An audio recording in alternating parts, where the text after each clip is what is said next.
Sair da escola já com uma formação profissional no currículo? Parece bom demais pra ser verdade, né? Pois é. No ensino técnico do Senac, isso é possível. É ensino médio junto com formação técnica, que acontece durante os 3 anos. Lá, eles usam metodologia para projetos, desenvolvendo competências como resolução de problemas, pensamento crítico e colaboração, além de valores éticos e sustentáveis. Quer saber? Senac. Acesse sp.senac.br/ensino médio e saiba mais.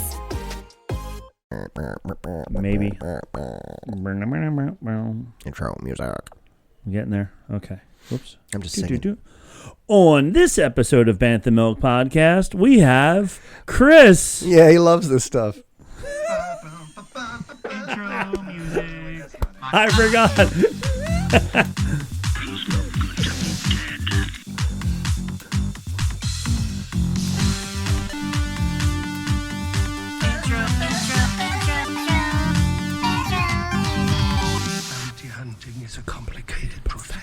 That intro music slaps every time. It sure does. I forgot Chris was your friend that hates the on this episode segment of our show. Yeah, specifically, Chris was like, "Hey, you're doing great, but just you can do without it. You can do without it." And you leaned into it today without even remembering, which was great.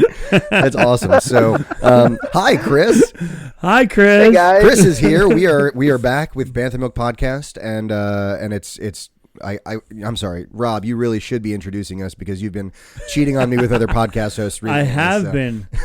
So I've been trying to keep this show active. Yeah, so I guess that matters. In between the once a month that I get to see Nicholas, I've been doing the around the Dejeric table episodes. I like that, which are fun because there's me, my friend Tom, who's been a guest on the show before. He's my other host that has taken over for Nick because he doesn't like us anymore. Nah, it's misery here. Misery. Yeah. They had to drag me here today. I did. I was like, let's go.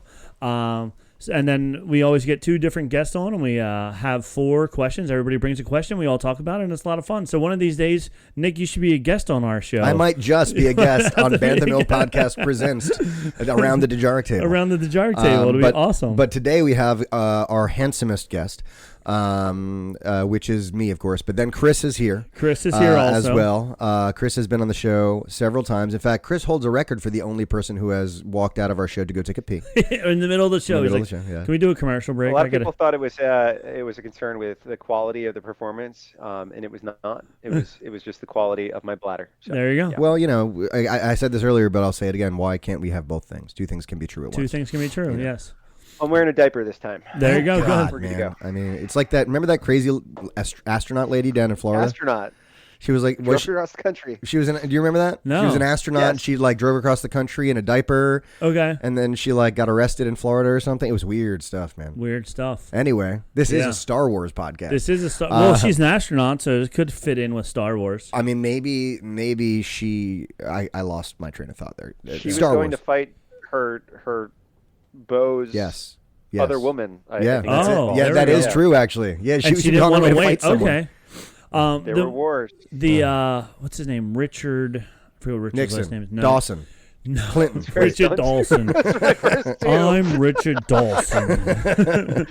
No, the Richard from Howard Stern. He was a drummer in some death metal band before, but he always talked about when he would go on stage, he would wear a diaper because he never wanted to get up, so he would just sit there playing drums in his own urine. And I'm like, that sounds terrible. It sounds terrible. I'm a musician, and I got to tell you, sometimes I'm on stage and I have to use the bathroom, and I walk off stage and I use the bathroom. Yeah, because exactly. that's just how I function. Exactly. But I've been listening. I pee in my wetsuit. I don't know. Yeah, but you're in the water. You're in the ocean. Listen, you tell me. Yeah, but in the winter, and you're wearing a real thick wetsuit, it hangs around for quite some time. Yeah, but I bet it feels great. Does it warm you up though? It feels so good. Yeah, see, you gotta try it. You haven't lived. You just know that when you're done, you just have to take a shower then. But so it's just fine. But I just can't. I can't get past that step. the cold ocean, even in a wetsuit. I'm just like, nah, I can't do it. Can't do it. Anyway. Some of us are built different, Chris, and you are certainly built different. You were talking about a Richard. Oh yeah, so that was a Richard. Was the drummer? That's right. Yeah, there we go. So Star Wars. Star Wars. We were talking about Star Wars. So do you have any Bantha Milk today? Did you bring any down? I did bring some down. I didn't see it over there. This was. I can't even read it because I'm old now. While you guys are talking about your 30s. Hey, we're on the tail end of that decade, my friend. One of the fellow teachers got a whole bunch of this from Spellbound Brewing, so he gave me a couple. But this is Esther's Pumpkin Ale. Esther's, right. Yeah. From Spellbound Brewing. So well, let's see what happens. Let's see if there's a little pop here or not, because that was pretty. Like it was a good sound. It didn't have great sizzle, but it had good pop. It had good pop. Yeah. So a lot like Esther herself. Yeah, a lot like Esther herself. A lot of sizzle, not so much pop. A little bit of crackle. Now I want cereal. Real milk bad. And cereal. Oh, milk Makes me and want a cereal. hot dog real bad. I had a hot dog on my way here. That's true. Wawa. From Wawa? Yeah. Did you get the quarter pound or the No, they didn't have any. The quarter pound are good. The quarter pound are really good. Yeah. I didn't used to like them. I used to always get a little bit. No, the quarter pounds are I like the solid. quarter pounds, yeah. So I did pretty good, but a little too much head. That's what okay. She said, yeah. Whoa. Hey, you're an all-star. Get your game on, go play. Chris has a can of Canada's finest. Canada's finest. Canada Dry. Yeah. Is it dry? Which is weird because it's a liquid, Yeah. right? It's a liquid. They're going through a drought up there. Yeah. Thoughts and prayers. Speaking of beers, Flying Fish, which is a huge brewery around here. Yeah, sure. Bankruptcy. Yeah. No. Yeah. Really? That's a bummer. they When did that found- I happen? drink beer and I'm upset. Just recently, yeah. Chris, that's because you're the kind of guy who puts your heart out there. You're like, I feel for you. Yeah. Just in the I have a past couple degree of in days. marine biology. I love fish. That's true, especially ones that can fly. That fascinates him But it because is. he's very tall. It's like physically one of the biggest breweries, biggest microbreweries. It's like Jumbo Shrimp in New Jersey. And, That's not the one over by our work, is it? Off that jug? no, handle? it's closer to Further to south, you. right? Oh no, yeah, it's kind of like a Right behind the Walmart yeah. and the movie theater, where that big movie theater and the Walmart are. It was right back in there. Like we just drove past. I was like, oh, that's where Flying Fish is. We've been there a couple of times, but I never realized where it was in relation to the Walmart and all that stuff. Yep. So I was really excited that I finally remembered or saw it, and I was like, oh, and Now then that I you're find not out gonna be able that to go there. yeah, not going to be able to go there. Yeah. Our Star Wars fans who are not based in New Jersey are very like, interested whatever. in this Walmart and where does behind Where's beer? Where does beer fit into Star Wars? All right, Hey so, man, it's Bantha Milk. They knew what they were Bantha getting Milk, into from that's the right. beginning.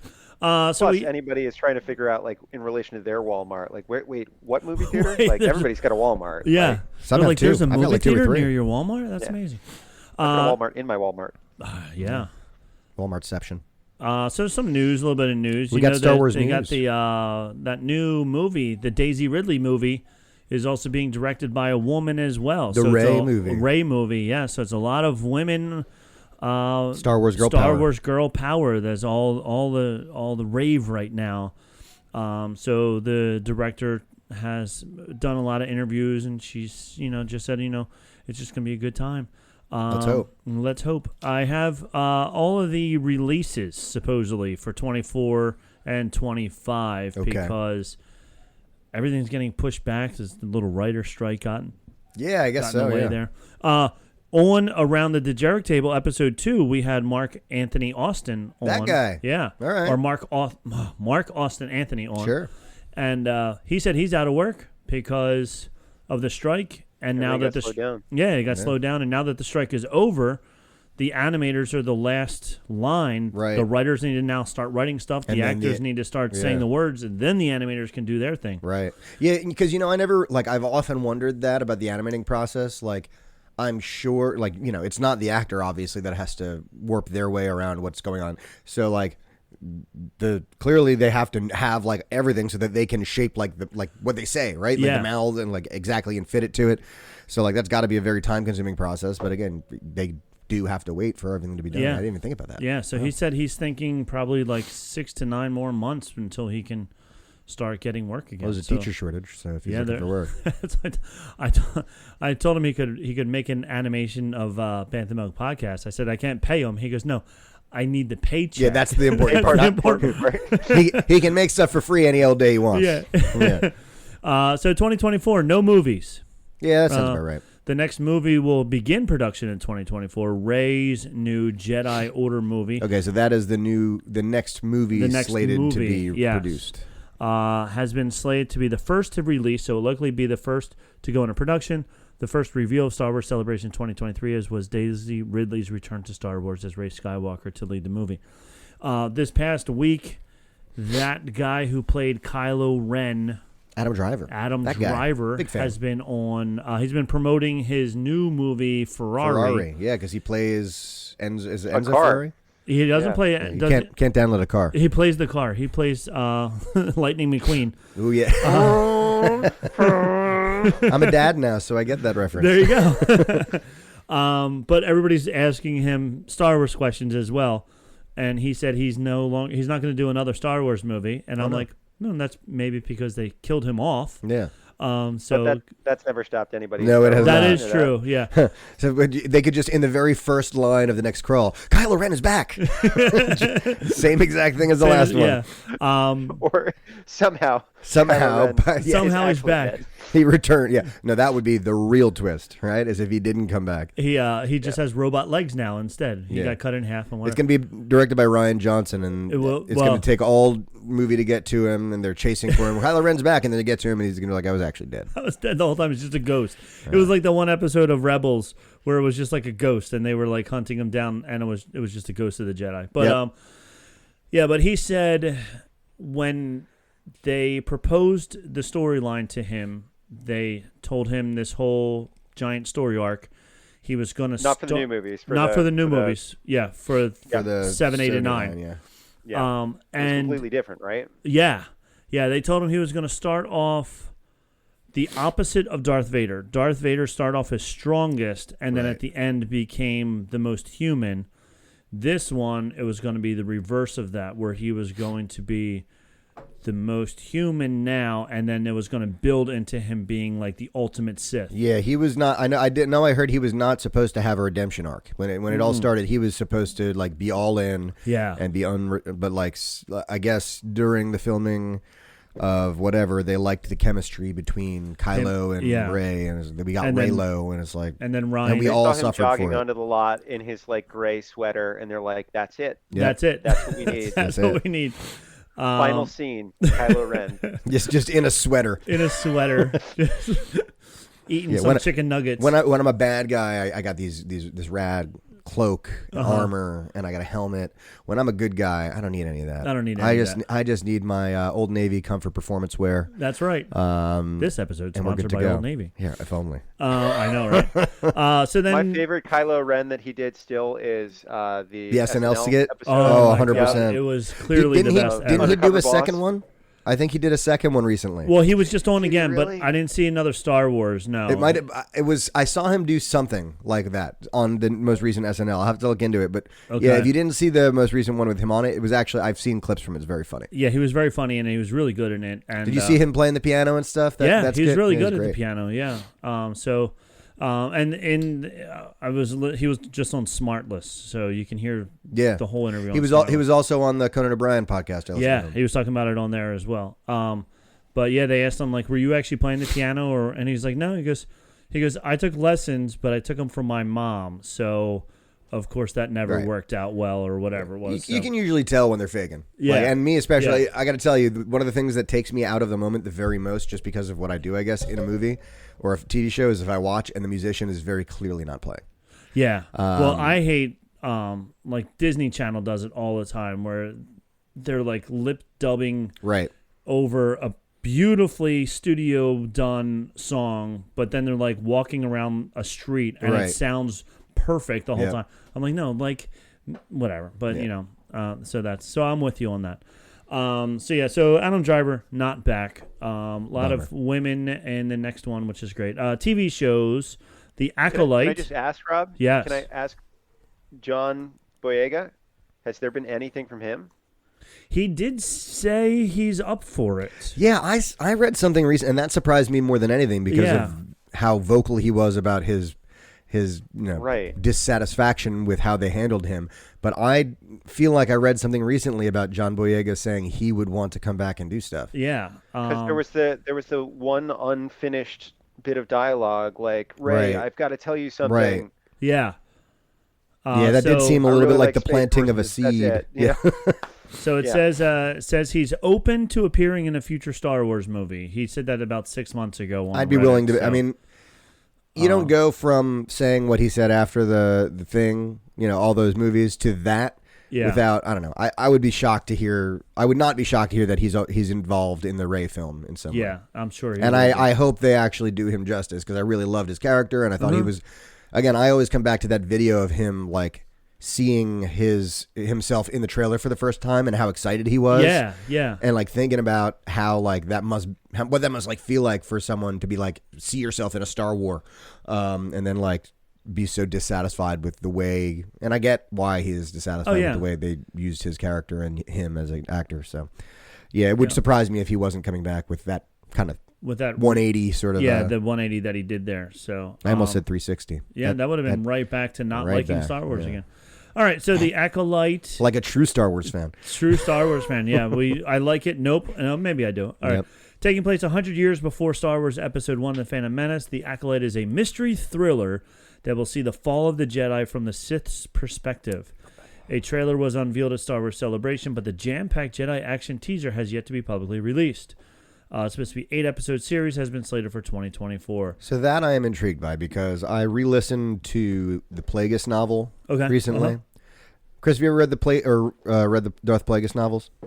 No, I was never taught to read, Nick. Never taught to read. That explains a lot. You're real pretty, though. No, you should read that book. It's a great one. By the way, I don't read books. I listen to audiobooks. I try and act like I read books, but I don't. But anyway, as I was listening to it, and as you're saying that, I'm doing the math in my head, and they're very clear about the timeline in that book, and when things happen and what year things are, and that you talk about 100 years before the Phantom Menace. The Phantom Menace. Easy for you to say. That's when. Marriage is what brings us together today. So that's when all this started, with Plagueis, Darth Plagueis, and Darth Tenebris, who was his master. That was 100 years before, and then Plagueis was very old. He was 200 or something years old, so he lived for a long time.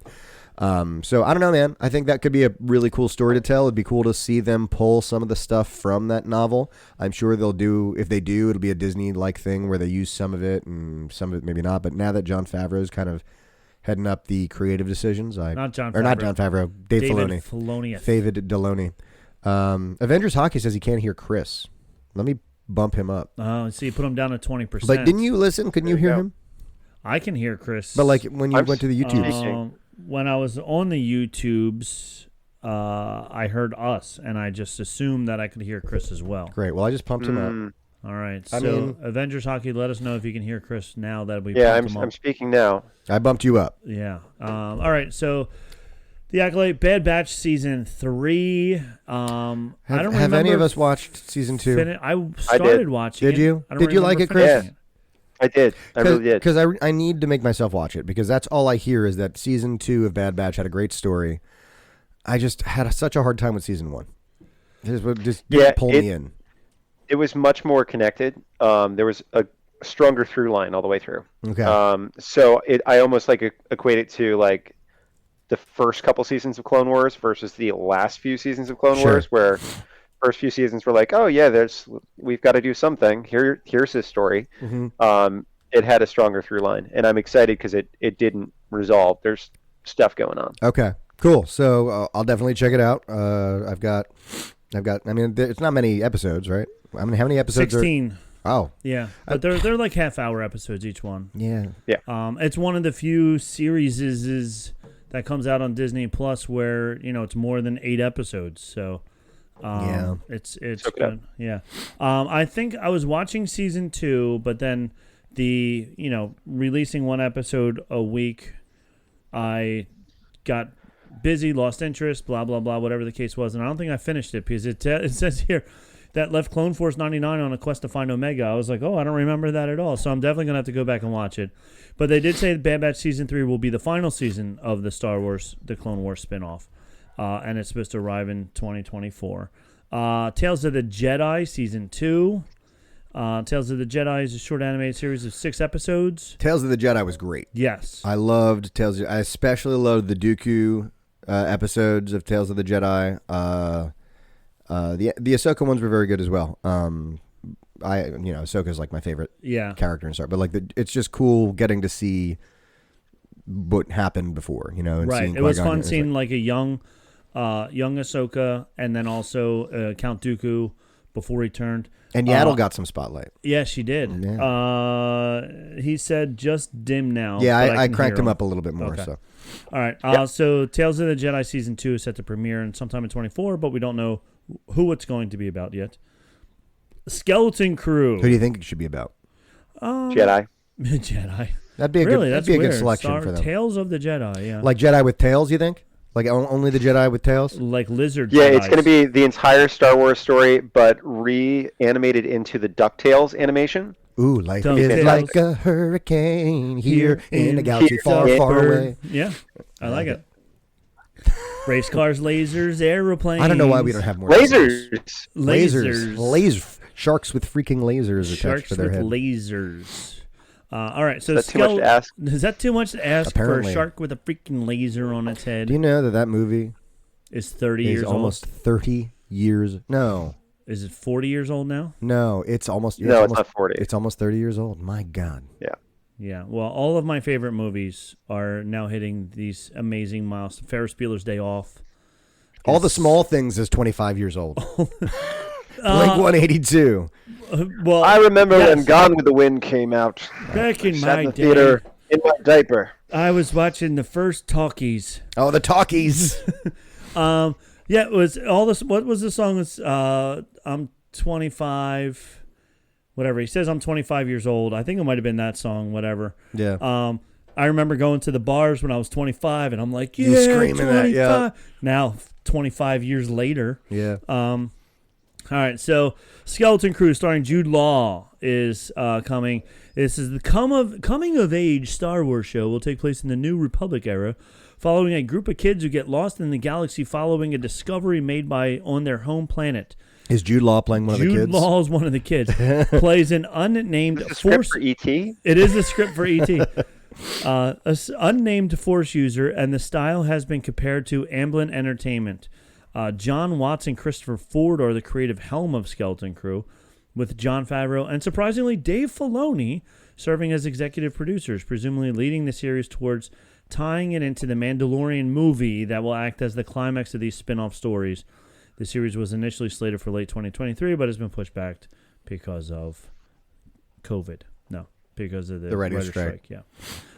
So that's what this website Screen Rant has for prediction or for what's expected now. It's funny to come out in 2024. You rewind 3 or 4 years, and there's like 13 to 15 projects being greenlit for 2024. Yeah, you know what I mean. And we're down to 4. And now it's like like they got to a point where they realized, and we're churning out mediocre Star Wars. Maybe we reel it in and figure things out. Maybe we slow it down a little bit. But I mean, I think I don't know. They slowed down those little scooters. They sure did. Pretty slow. It was definitely slowed down. I think that on our when people actually start giving us more drink recipes, when we start if we get any more to judge, that should now be our lowest. Below the porg. Below the porg is the Scooter Gang episode. That's now canon. The lowest of the low. We're gonna retcon the giggling Yoda just to move it down one more level. Yeah, we're gonna have to bring it back. Oh boy. God. So we got angry. You just said it, Chris. You just made me angry just by mentioning it. Made him angry, Chris. That's my questions. I almost I opened Disney Plus the other maybe 2 or 3 weeks ago, and I went to the Book of Boba Fett, and I'm like, I haven't rewatched this once. I need I should rewatch it, and I couldn't even bring myself to press the button to play on it. Yeah, and that was the main reason. That water jet video that I sent you, Nick, of the that was faster. Yeah, than that's. I think I know exactly. Is it the when the speeders or the water jet the guy's sitting on it looks like a speeder bike? Yep. Yeah, those things are so cool. I want so I want one. Yeah. So those are pretty neat. There's a game coming out in 2024, Star Wars Outlaws. Probably just on PS5. We'll be able to play it again. It'll be on the computer as well, I'm pretty sure. Star Wars fans at Disney. The game lets you Outlaws? explore the distinct planets across the galaxy. So it's an open world thing, and people were like, "Oh, Open you're going to be able worlds. to, yeah, open worlds." People were like, "Are you going to be able to create your own character?" No. No. So it's Yeah. How is it open world? Is it going to be a bunch of you running? Yeah, there's just you. So it's open world, but it's not multiplayer. It's not I got multiplayer. you, Yeah. So you are playing Kai Vess, an emerging scoundrel seeking freedom and the means to start a new life, along with her companion Nyx. Nyx is like a little animal. That's like me, but multiple of them. Yes. So it will be released for PlayStation 5, Xbox X/S, and on the Peak. The Peak? PC?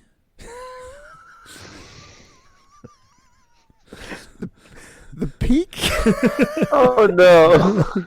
Oh no! I gotta go, guys. Chris is like, we haven't got my questions yet. That's all for me. Good I'm night. out. I can't handle this. I was Yeah. like, did I switch my doses again? What's going on? Yes. So you will be able to play it on PC. On the Peak. On the Peak, but yeah, PlayStation 5 and Xbox X/S. So I thought yes, the Peak was like the new Channel 11, the WB. See, I'm thinking like, is this like a new streaming platform that they're like coming out of nowhere anymore? So I don't know. Cool. You can play video games on Netflix now. yes, It's weird. it's weird, and yeah,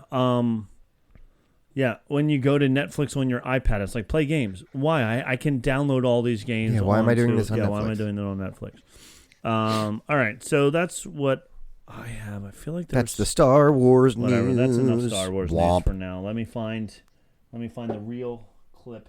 Yeah, we didn't even play at the beginning of this. Does it even count if we didn't play at the beginning of the segment? Do I it was all over really again. let down. Oh, here it is.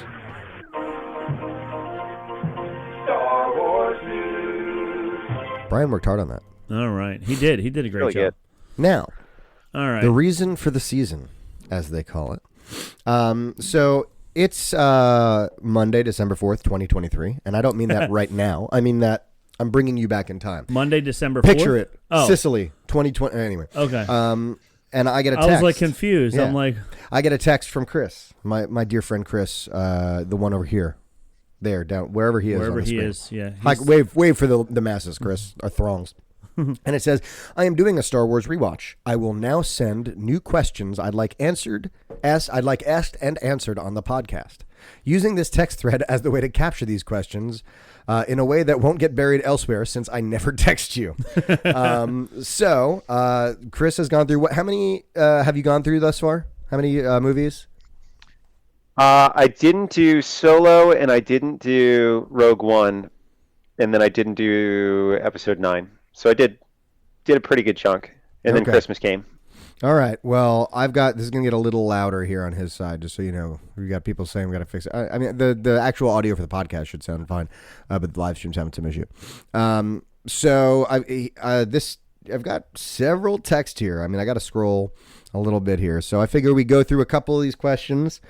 We can make this a recurring segment. Have Chris back if he wants. We last minute today just kind of said, if we're going to answer these questions from Chris, why doesn't Chris come on and we can talk about them ourselves? Yeah, So Chris can thanks for do the joining us actual for this, asking. Chris, last minute.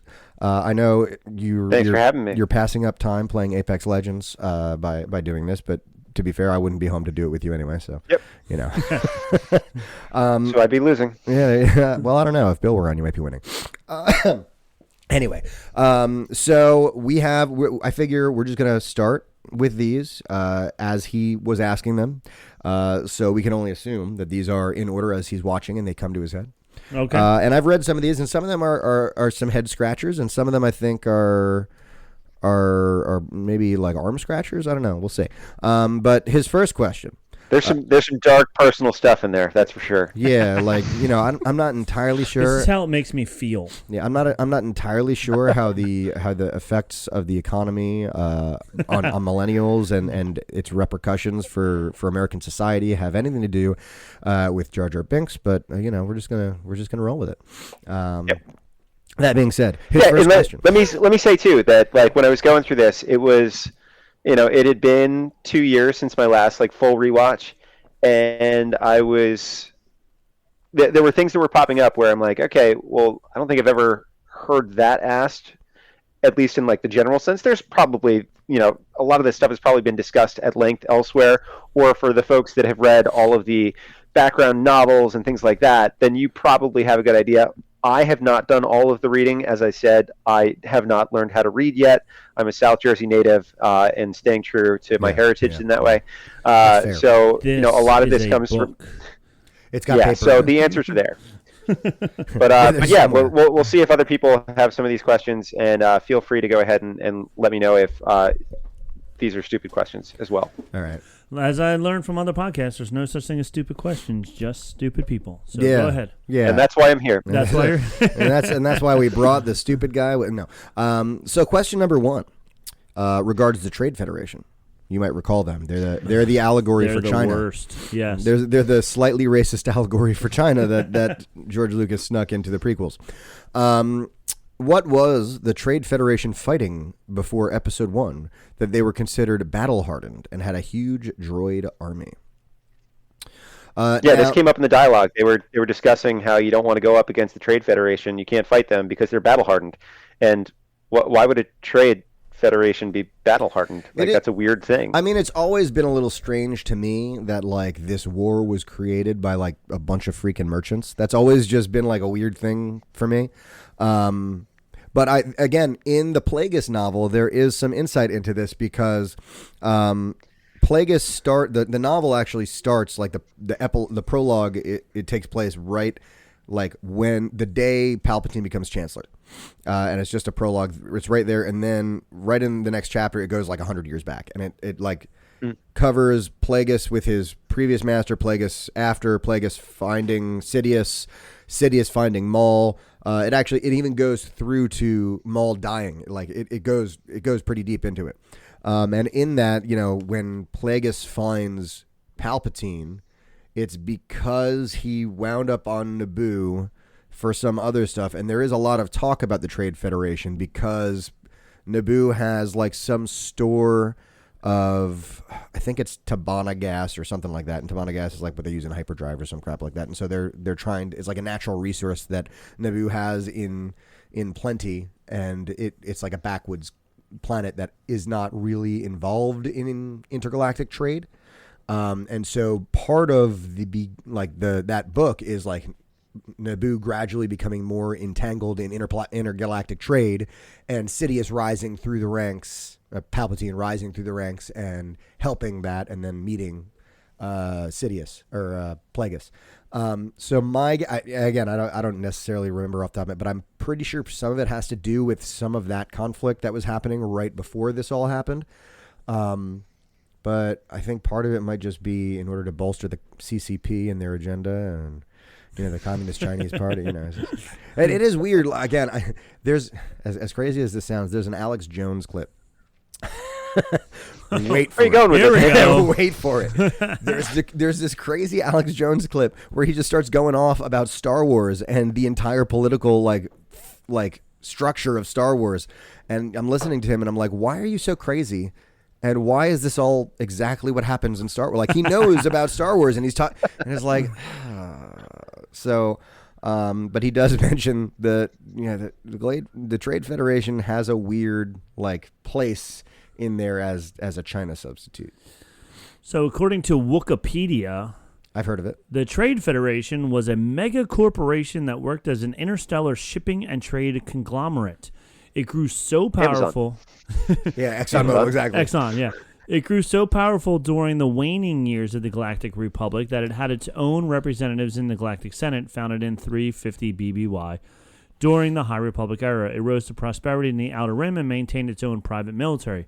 Over time, it became locked into a power struggle with the Republic that raged on for decades as the Federation grew in size, prestige, and power under the Nemoidian species.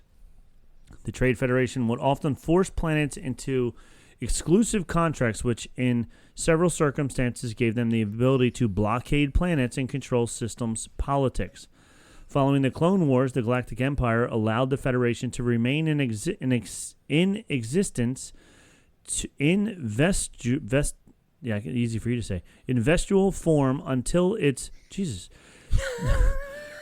Disestablishmentarianism. Disestablishment upon the dissolution of the Imperial Senate. My God. That's just cruel to make you read. Get that man another drink. Who wrote this? God. He's dehydrated. So to answer your question, Chris, it sounds to me like the Trade Federation somehow bought up all the militaries. Yeah. So It makes sense if they're like forcing everybody into they're repeating the same thing they did with Naboo many times before then they get to Naboo. That makes sense to me. Yeah. Right. So somewhere between Exxon and Amazon, we'll call it.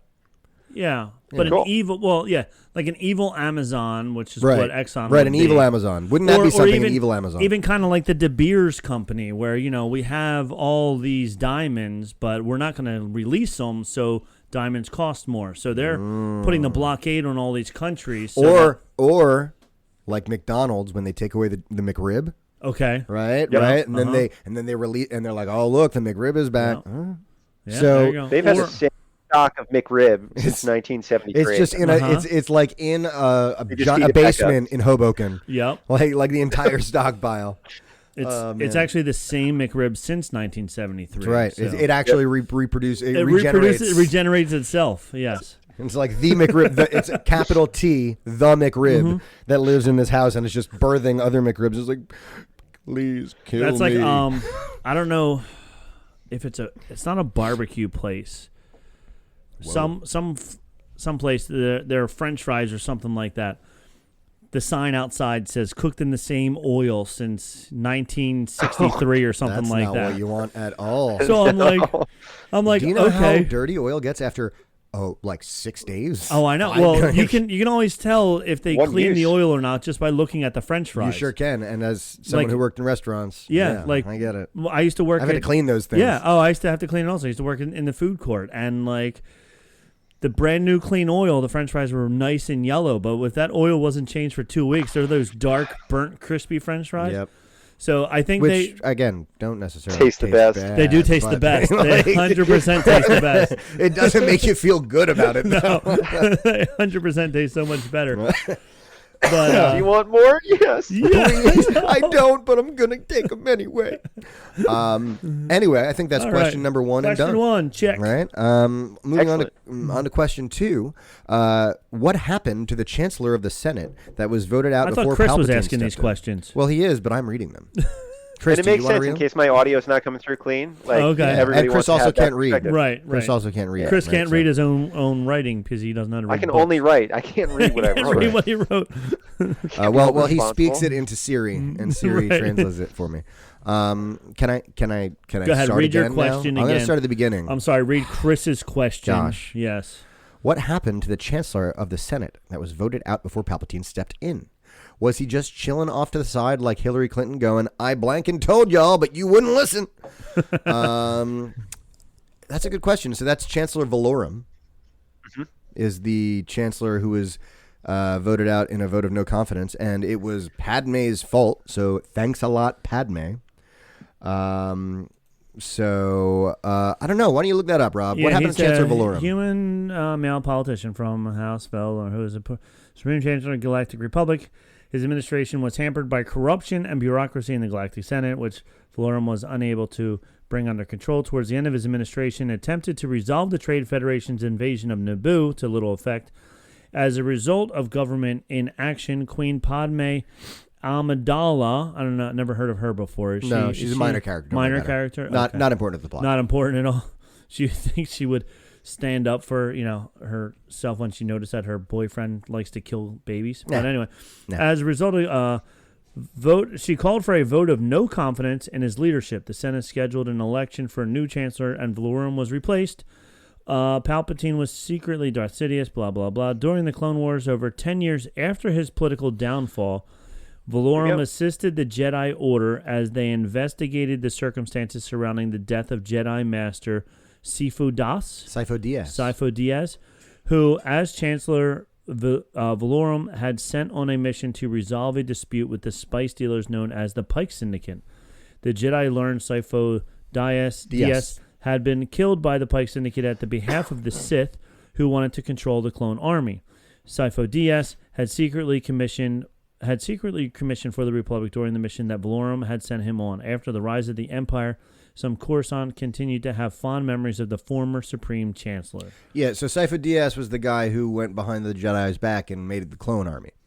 Oh, okay, right. And they do mention him in episode 2. Yes. And they also talk. Yeah, exactly. Sifo Dyas has been dead for nearly 10 years. Is he the one that was wiped off of the history also? Not wiped, but the planet was wiped off the history. But he was talking about him during that bit. Okay. Yes. But they also bring him up during the Darth Plagueis novel because like that whole plot line with the clones becomes very relevant. But it's interesting. It's cool to hear that like he had something to do with that. Yeah. So he didn't. Project. Apparently, he didn't stop fighting the good fight. He just wasn't able to do it in the Senate anymore because it's wild. Like it would be like the equivalent of like a president getting impeached and then like going to be a state attorney general. Right. Yeah. Pretty much. Yeah. Like, which is weird. Yeah. Really weird. Yeah. Good for him. Good for him. Exactly. Pulled Good himself up by his Zero impact though. Made no impact. I know. He should just like go off into the sunset, like Obama or Clinton or whatever, and just go off and be happy. But instead, You'll he's get paid like $40K to give like a 10-minute talk at a graduation. Yeah. Like just do that. Just do that. Just show up, do a couple speaking engagements, have a library built in your name. Just try your best to stay off of Epstein's list. That's right. Bill. Oh, Bill. Anyway. Bill's on Epstein's list. Oh, boy. You didn't hear that? Oh, the whole thing. Oh, no, I know. Oh, yes. But he said he was on the plane, but he didn't know how evil Epstein was. That Bill? Is that what you're talking about? That Bill. Yeah, that Bill. That Bill. So the next one is a local question. Local? Like why is the Gungan accent like one step away from a Philly accent? Yusa guys is very close to use guys. See, I never made that connection myself. No, I made it more Jamaican than... yeah, but like now that I think about it. Yeah. I'm sure at one point, it's got to be, it would shock me if at one point in those movies, he didn't say John. John. Like, I'm sure he said John at some point. That's awesome. So, you guys, come over here. Couldn't catch me in that, John. Check this John out over here. that's a big John. That's a big John. Wow. Oh, there's always a bigger John. There is always a bigger John. Oh, no. I love that so much. Oh, boy. All right. Next question. I think we covered that. Does that satisfy you, Chris? Yeah, that wasn't really a question. It was more of a declarative statement, I'd say. So, but I'm glad we could bring it up. So this is the last episode 1 question, right? And so this is: did Tatooine undergo some sort of economic downturn between episode 1 and 3? It seemed like everyone had money to just go bet on pod racing, but then everyone seems sad and poor. Even Jabba seems to be holed up in his palace, riding it out instead of living it up on the outside world. I would imagine it's been a long time since Tatooine had an economic upturn. It is, I believe, canon that Tatooine is a desert planet because of a catastrophic natural occurrence millennia ago. So it used to be a more lush planet that got messed all sorts of up.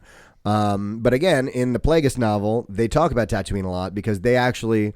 So Darth Plagueis, who is Sidious's master, is a Mun, and a member of the Banking Guild. If you remember, the Banking Clan will join you. Yeah, it was a whole thing. So he was one of that species, and so he was a member of the Banking Clan, and so he was actually part of he helped fund the building of that racetrack to help bring more tourism to Tatooine and to like re-enliven the Boonta Eve Classic, which was like a thing that they brought back.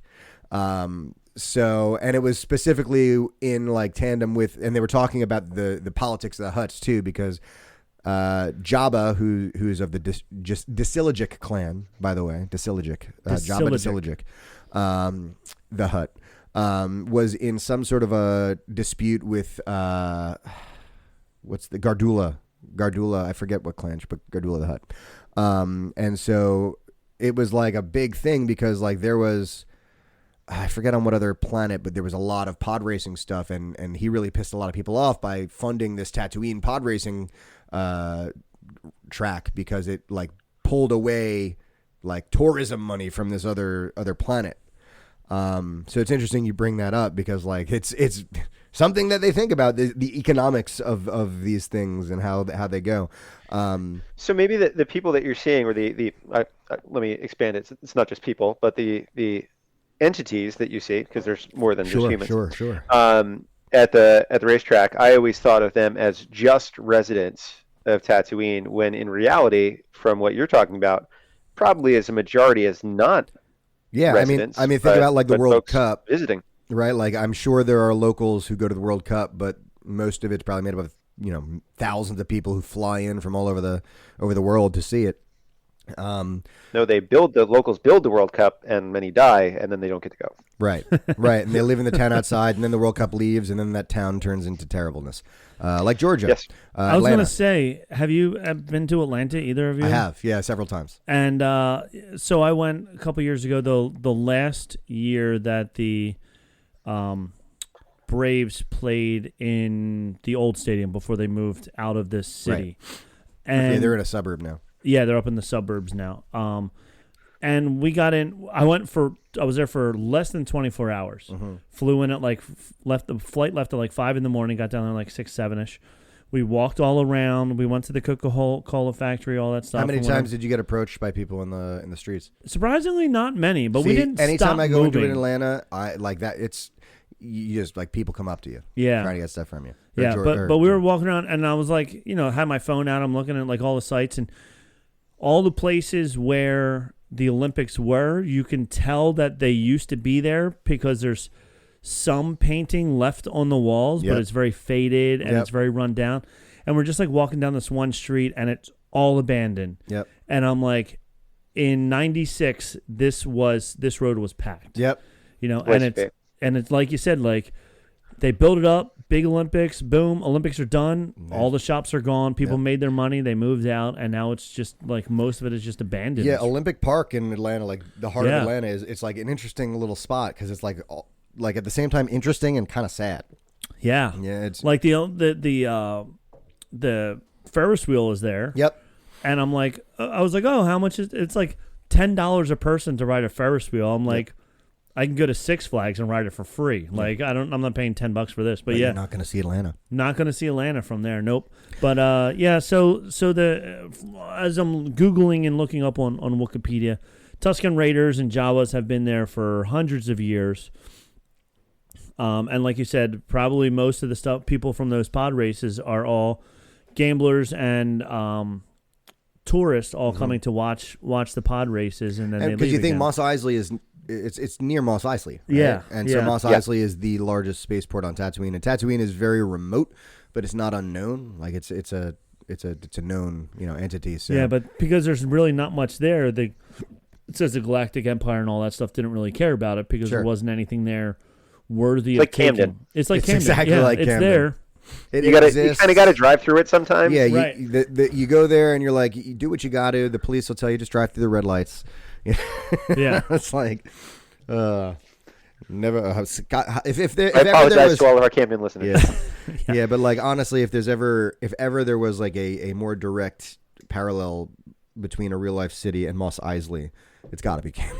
It's got to be Camden. It's got to be Camden, New Jersey. And you have to drive through it to get to the aquarium and to the port. Yeah, you're getting to the river port there. So, all right. You go to the pod racing track and then you get right back out. Maybe you look at the USS New Jersey. That's it. Hey, they have Campbell Stadium and the Campbell Soup No, Factory. they don't have Campbell Stadium. Oh, that's right. It's gone now. The stadium is gone. I threw out the first pitch at a baseball game there. Did you really? I sure did. It's a shame. It was a nice, cute little stadium. Yeah. The Camden Rutgers River Sharks. Camden River River Sharks. Sharks were there, but Rutgers Camden now owns that plot of land. Oh yeah. So the Are they baseball gonna make it a medical? I feel like they're building that place up a lot of medical buildings. Rutgers is but Rutgers Camden has a bunch of D3 athletics. Yeah. Oh, do they? Yeah, so the baseball field is still there. They tore down the stadium all around it, and there's soccer fields and lacrosse fields or something next to it now. It's such a bummer because as annoying as it was to get into, when you're sitting there and you saw the Ben Franklin Bridge there, it was so beautiful. It was so beautiful. So cool. Yeah. So now if you want to play baseball, D3 baseball, you can play for Rutgers Camden, and you have that same view. You just don't have a giant stadium around it. I do want to play D3 baseball. I think you do. I think you're still got some eligibility left there, Nick. Yeah, man. I think put me in, coach. I'm ready to play. Been red shirting since 2006. Right. All right. So we have several other. I mean, we've got a whole bunch more going through, but we've got we've been at this for about an hour now. I think It's that only 49 minutes. We want to get through episode 2. Sure. At We can least get through episode 2 pretty quick. I I think so. All right.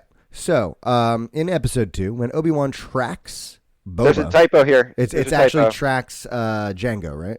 Yep. Are they coming out of? Boba's technically in the ship though. That's true. You're right, but he wasn't tracking Boba. He didn't give a crap about Boba. Although he did give a crap about Django, and Boba is a clone of Django, and therefore.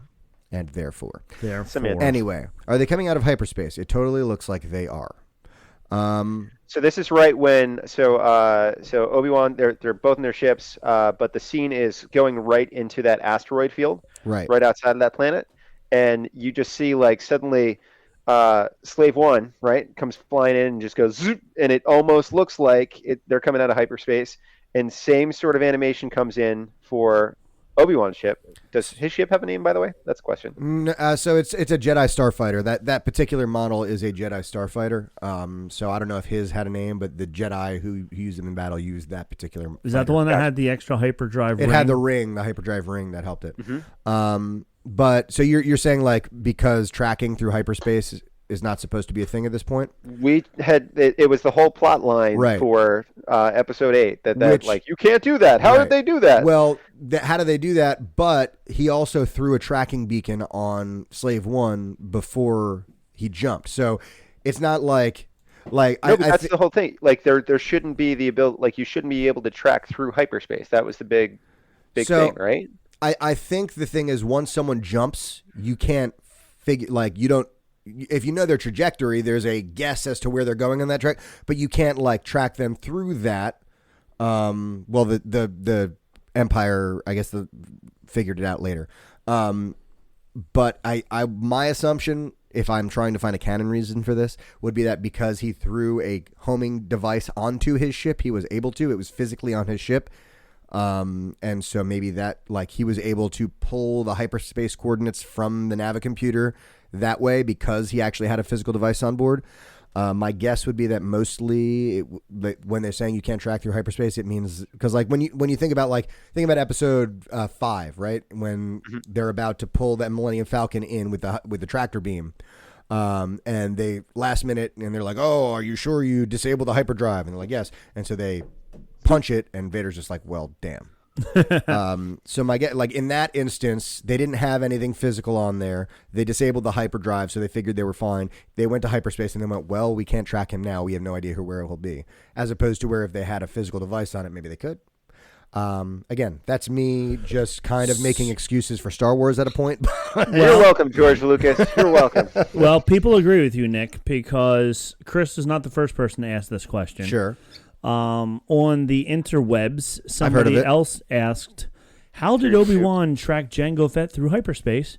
And it says the same exact thing. A homing beacon, homing device, tracker, tracker beacon, tracking device, or pulsing beacon was used to track starships or any other entity being transported, capable of transmitting dabba. Yo, dabba dabba. Yabba dabba data, transmitting data enormous distances. Homing beacons could relay the position of a ship even after several hyperspace jumps. So I guess because he comes out of the hyperspace pretty quickly after Jango Fett does, right? According to it's like a couple seconds. Yeah. So I see what you're saying, Chris. Like the tractor beam wouldn't be telling him the location until after he comes out of hyperspace.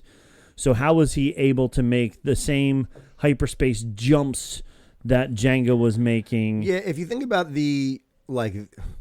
I hate to say the science behind hyperdrives because and especially since now we saw the map where it's not a straight line. It's all, and I have this argument with people all the time where Star Wars is not sci-fi. It's just not. It's fantasy with some fi. Yeah. But like if you think about how they have decided that hyperspace works, like you hop into it and you travel for a time and then you pop out, right? So like if you're getting someone's coordinates, That's the big thing. If the tracking beacon just gets where they are, right, then it wouldn't make sense that he's able to track him, like you said, until after he gets out of hyperspace. Yes, because he's not in a specific spot in hyperspace. In hyperspace, you're technically in this other dimension, traveling through space and time. Yes. Now, if it's, again, this is me making excuses for Star Wars. If it's the sort of thing where it attaches and it can like hack in and get the hyperspace coordinates immediately and transmit them to the computer, that's another story. Right. Because then they could just punch in those hyperdrive coordinates themselves and pop in and get to that spot. I can make it even easier. Go. You could say that, okay, we know which direction Slave One is heading when it jumps into hyperspace and he's right on their tail, right? Right. And if it's a short jump, if he's just going to the next planet over, if you're a spaceship and you land somewhere right outside of Earth, the odds of another spaceship arriving at Earth and being able to see you are incredibly low because of the size of the planet. I think that's always something that scale-wise is always kind of messed with when you're seeing these shots. That every spaceship that shows up, we're going to be able to see them. Yeah. Not the case. No. So it could be that he's just jumping to the next planet over, and that's why that jump just happened so fast, and Obi-Wan's like, 1, 2, oh, he's out, and go. Yeah. Sure. And also, I think, the Force has something to do with it. Like, I'm sure there can be something put in there about because there is some precedent for this, because in the Thrawn novels, I think it's the second new Thrawn novel, they talk about Skywalkers, and it's like there's this whole big thing that Thrawn thinks is very funny, because in Chiss culture, a Skywalker, they have these. They don't use hyperspace computers.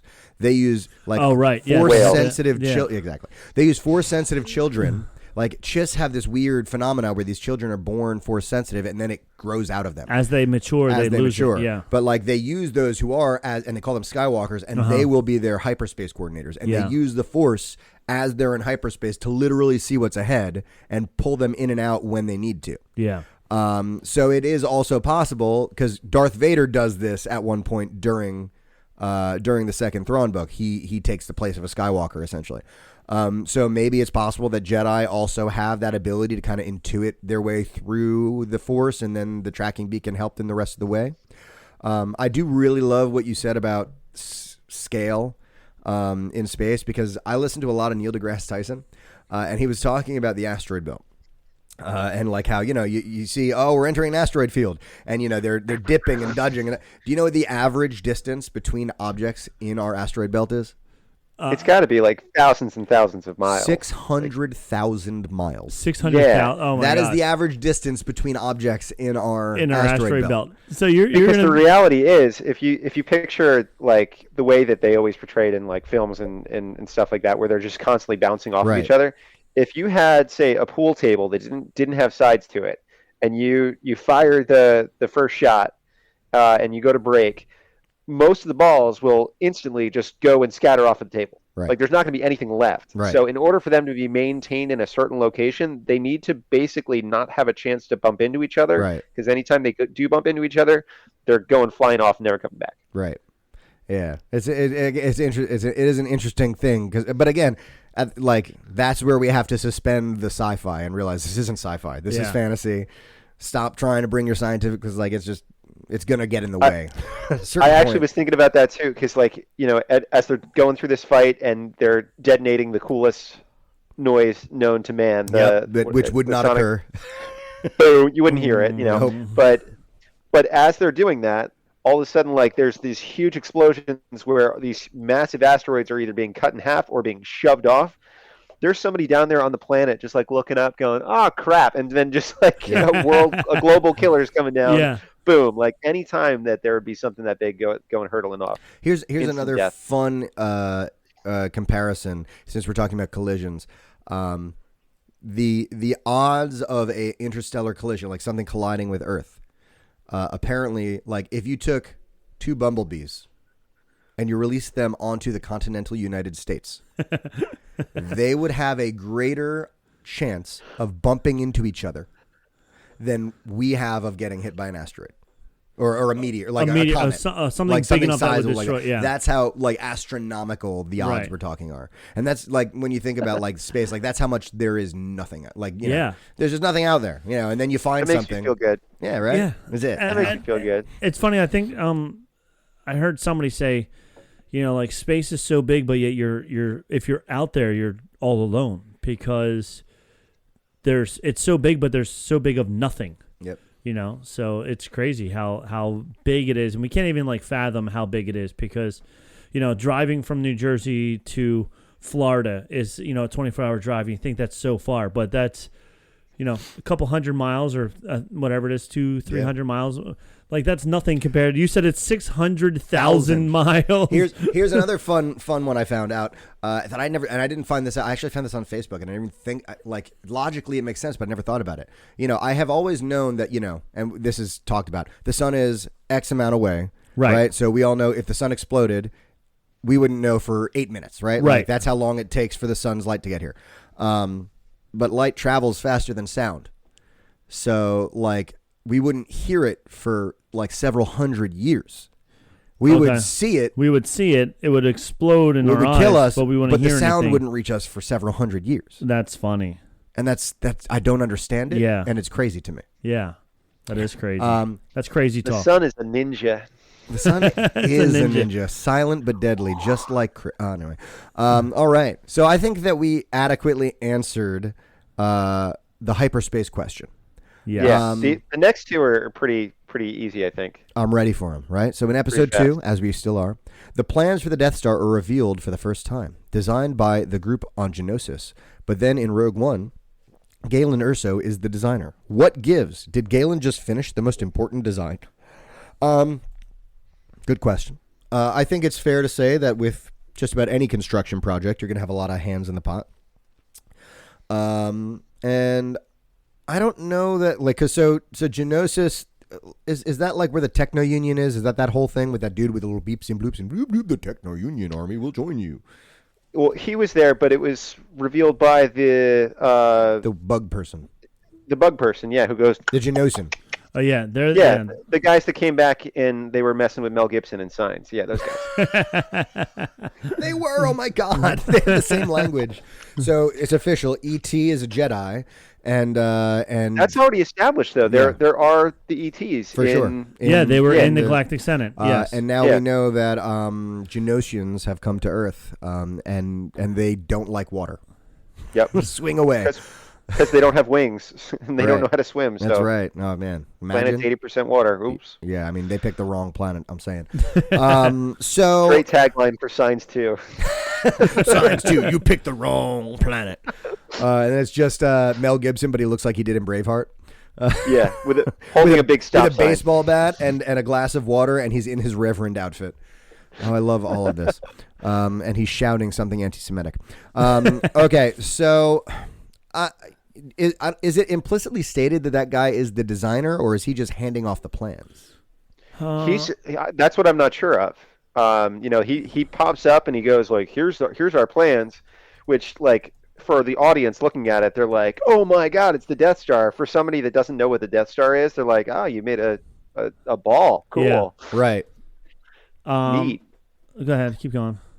No, that's it. I just don't know what's the actual answer. Like, did Galen Erso like just design? Was he like chief engineer that came in at the tail end?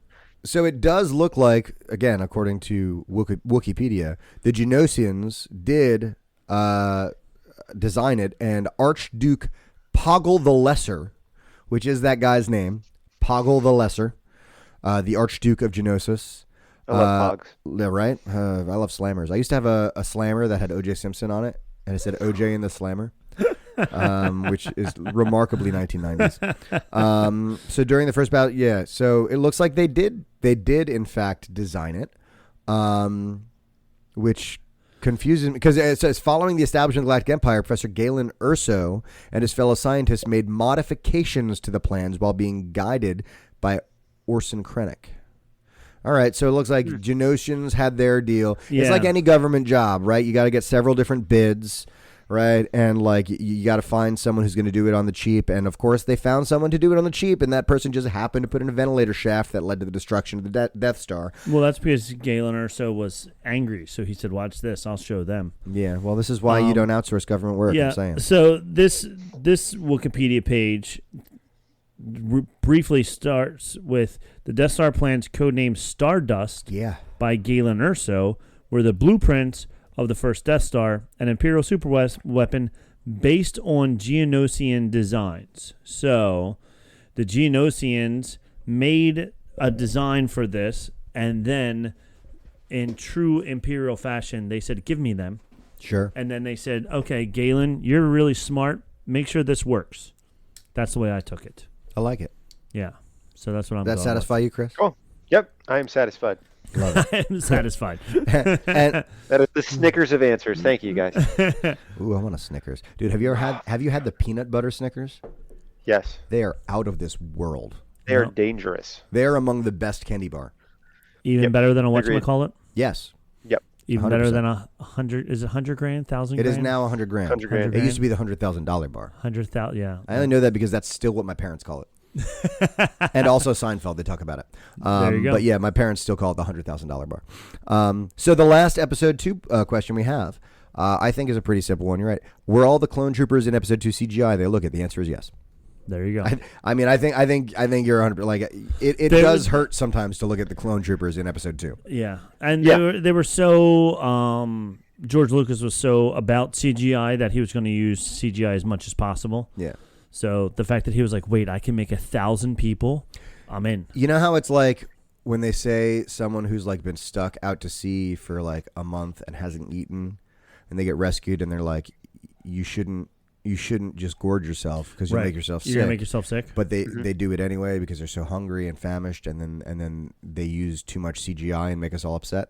That's kind of what this was like. Yeah, 100%. and the only time that it really jumps out, like when they're flying in some of the landing craft there, and Yoda is with them, not bothered because Yoda's CGI too. Yep. Mistake, but whatever. Right. Like it doesn't bother me. When they're pulled back and they're all running, doesn't bother me.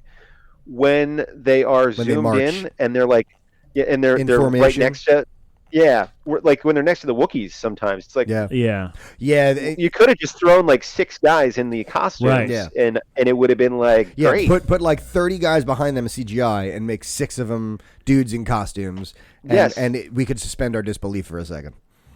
Because you wouldn't be looking at the guys behind. Right. Like No. you're just going to be looking at the guys in front. Yep. I just was watching some of the Lord of the Rings movies recently to kill time, and A lot of time to kill it does. well, especially the extended versions. Yeah.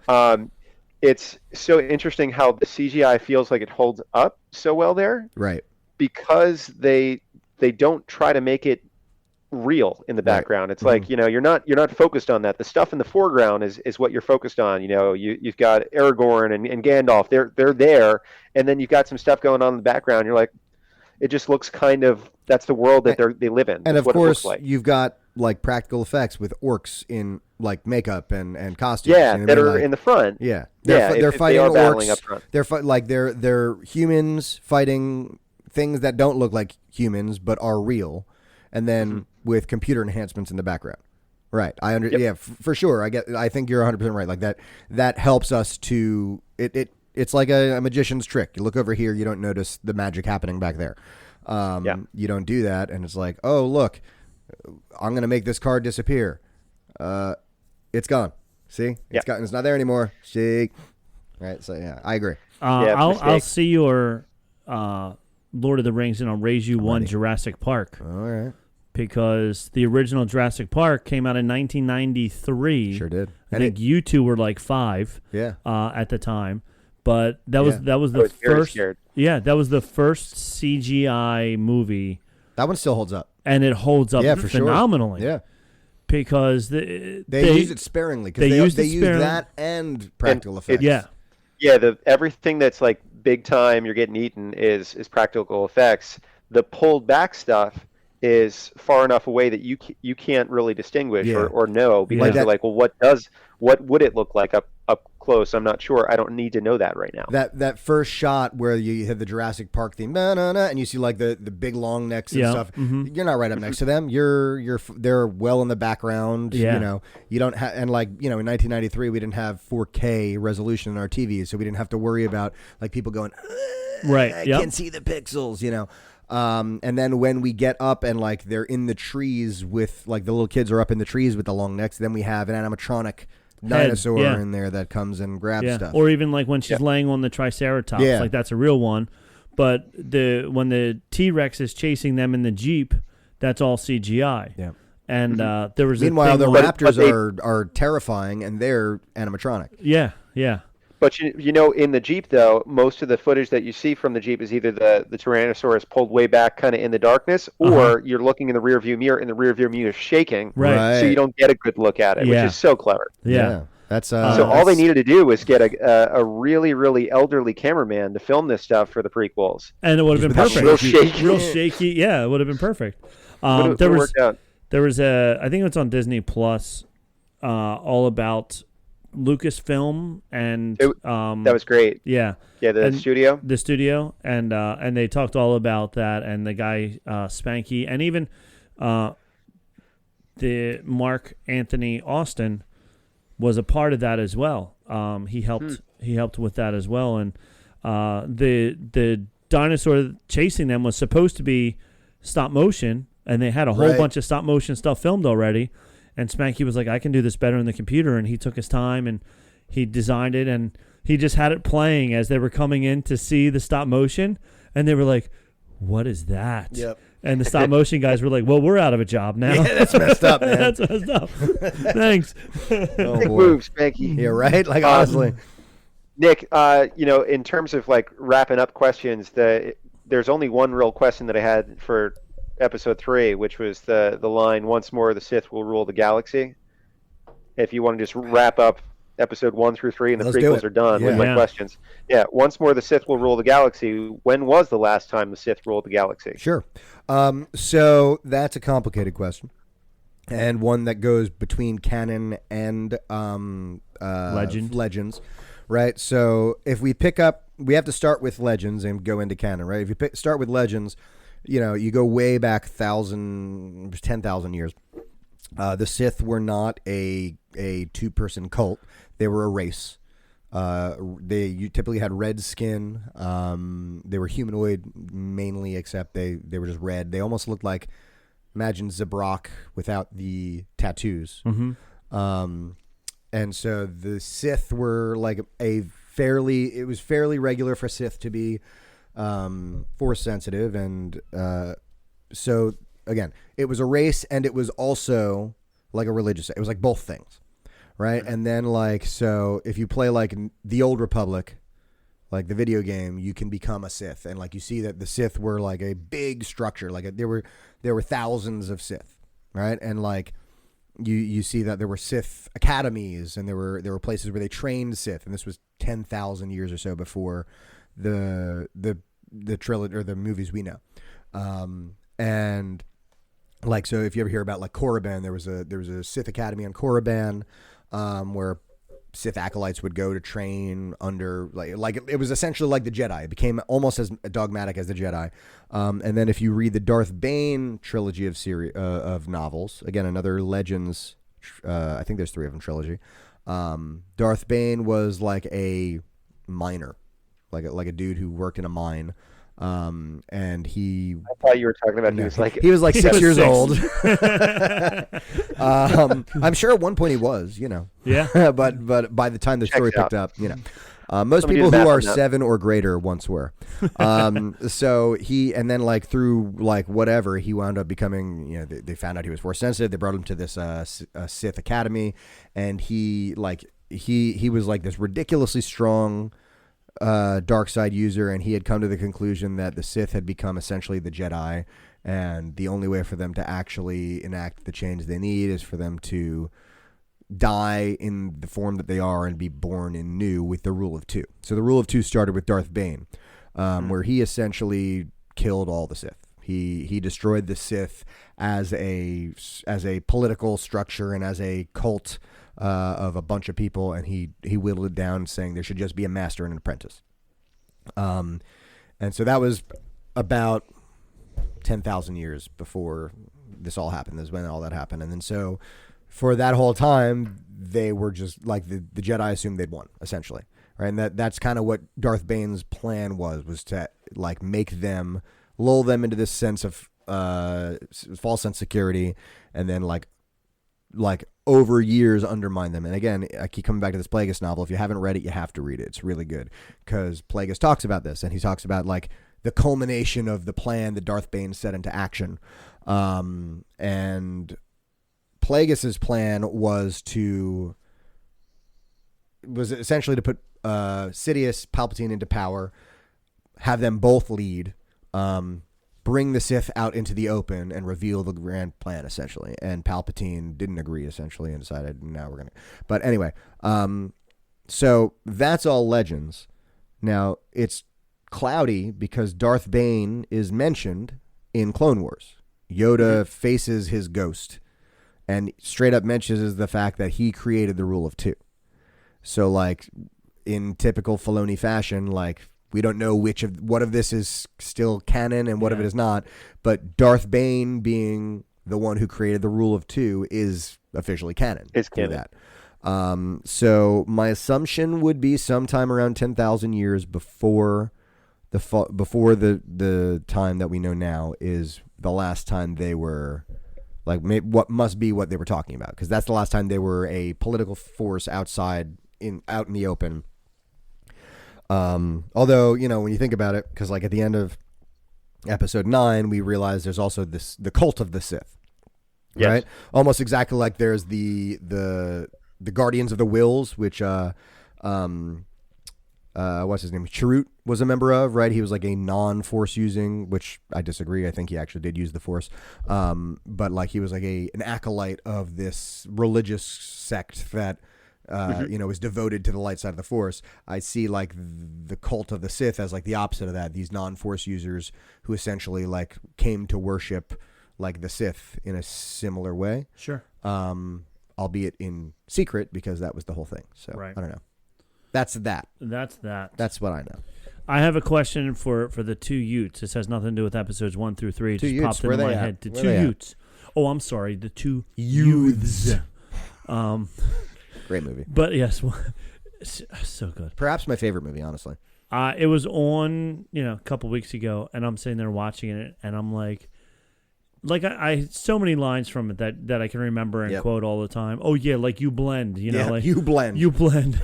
But like sitting down and watching the whole thing, so good. Such a great movie. A couple things. Number one, you always catch it on Comedy Central, so you never get the real good version. Right. You know what I mean? Because they always change version. the words, yeah. But, I could watch that movie anytime I want, but it doesn't matter if it's on. Yeah. I will stop. Yeah, that's one that you have to stop and watch. Yeah. So good. My Cousin Vinny, for those of you out there who have no idea what we're talking about. Chris, that's a movie with Joe Pesci. Yeah, and freaking Marissa Tomei. Yeah, she got an Oscar for that. She sure did. She sure did. And I can't believe that was an Oscar-winning. Like, you think about the movies that win Oscars now. I can't believe My Cousin Vinny was an Oscar movie in the 90s. But even the line that she says, like, you blend, like when he gets out of the car and he says something to her about how ridiculous she looks or how New York she looks or whatever it is. Just the way she said, "Oh yeah, like you blend." What like I always over exaggerate it. Oh, like you blend, but she was just like, "Yeah, like you blend," and it was so natural. I was like, "That's why she won the Oscar because it doesn't seem like she's acting." Yeah, that line right there, That's that it. line alone. Okay, so separate question, but it popped up on my Facebook feed, and I want to ask you guys. There's this guy named Thrawn. Chris, have you seen or heard of this little fella? Yeah, blue, kind of chubby. Yeah, well, yeah, a little bit. Now a little chubby. Brothers put on some weight. Hey, let's not fat shame Thrawn. He's been stuck in an alternate galaxy for 20 years. There's no Planet Fitness on that galaxy. Give him a break. Only carbs on that galaxy. That's it. Pasta all day, all night. Lots of French fries. The Night Sisters, I tell you, there's some evil ladies, but they do make a mean pasta primavera. They sure do. They don't They've change been the oil. Using the same French fry oil since 10,000 BC. So remember the last time the Sith were in power? That's the last when time. they changed the oil. Did you say BC? I like that. Yeah. I was thinking of the movie 10,000 BC when you were talking about all that stuff before. I'm like, the equivalent for humans is we're running around with saber-toothed tigers and mammoths. I love it. Anyway, once again, the saber-tooths will rule the world. One day. So the big question is, would Thrawn be as awesome if he wasn't blue? No. I didn't think so either. Yeah, that was the. But like, what if he were red? So I like, mean, if he were just a guy, no. Right, it's normal skin color, any skin tone. Is this racist? Are we being racist? We're racist against blue people. No, we're racist against anyone non-blue people. You're species. We're species. Yeah. Well, and he had the same problem in the books. The Empire didn't like him because he wasn't human. That's kind of the whole like Thrawn thing, is that like he's so good that in a system that despises non-humans, he is still able to, essentially the third highest ranking. Yeah. So, they race and I mean, they use species to make it happen, but very clearly it's a race parallel. Mm-hmm. Actually does play a big part of Star Wars politics. Mm-hmm. And, because in the Star Wars galaxy, humans are the most populous species. Yes, we are. For whatever freaking reason. I'll tell you why. Catholicism, I believe. That's what it is. The Inquisition. And so like humans are and it's mainly because humans mainly inhabit the core worlds. Right, so the core worlds are considered like the ones that matter the most, even though they're the ones the closest to the super massive black hole and will probably die the quickest. So like the core is where like the center of the human, or the center of the like the you think about like pop culture, like they're the center of everything. Yeah, you know what I mean, it's where things happen. So like that, if that's where the most people are anyway.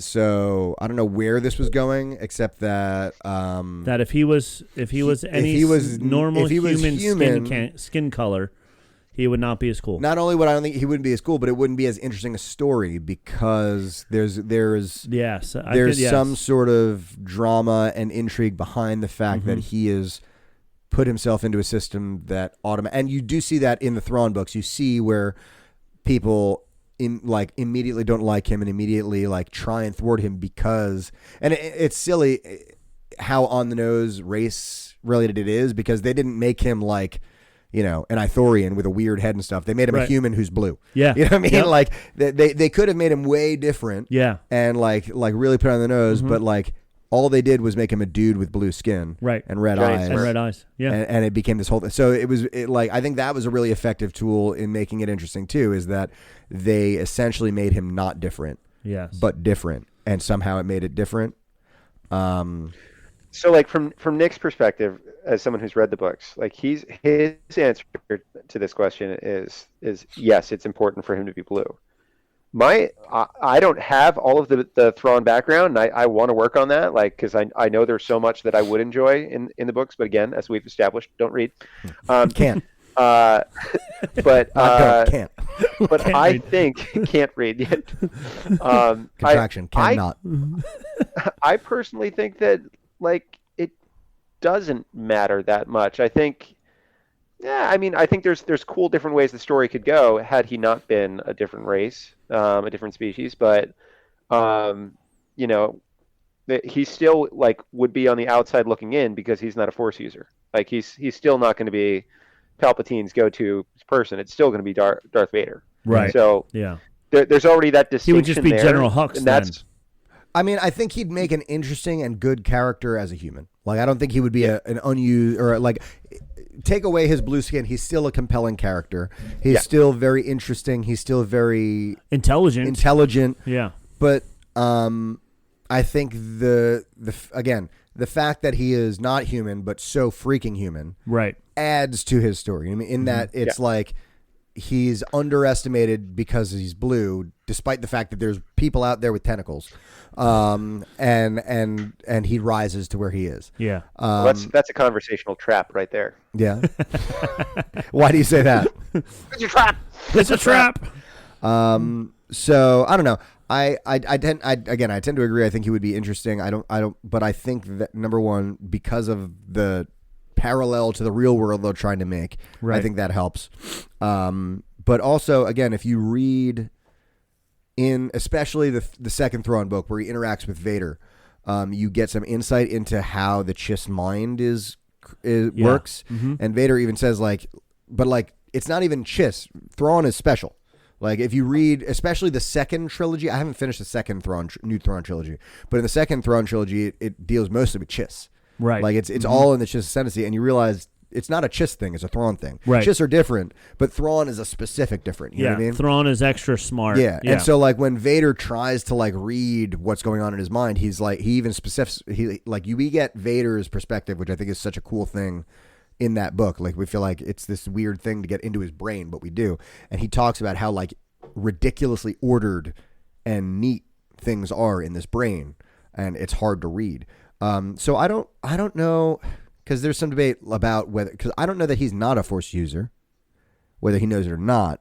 I don't know if his brain is wired that way, but like, there's a lot of talk about him underestimating the Force, because like we see him all through Rebels, and like the only times he's ever really been thwarted is when the Force interacts in it, okay, you know? right. Mm-hmm. And he's always, or in the books when the people that are underneath him don't follow his directions. Right, but whenever things go right and it looks like he should win, the only thing that ever thwarts him is the Force. Sure. Like with the Bendu and with Kanan and all them.